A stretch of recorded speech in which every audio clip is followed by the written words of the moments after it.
Kumain ako sa Yayoi Ken dito sa Festival Mall.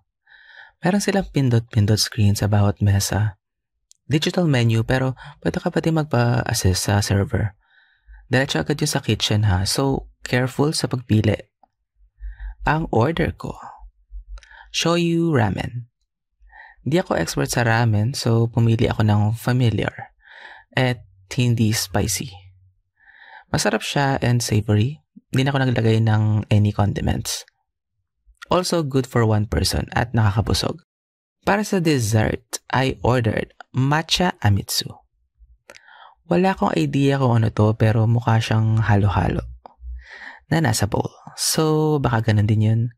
Lalagyan mo muna siya ng syrup, though nagkamali ako kasi kinain ko agad or binawasan ko agad yung ice cream bago mag-add ng syrup.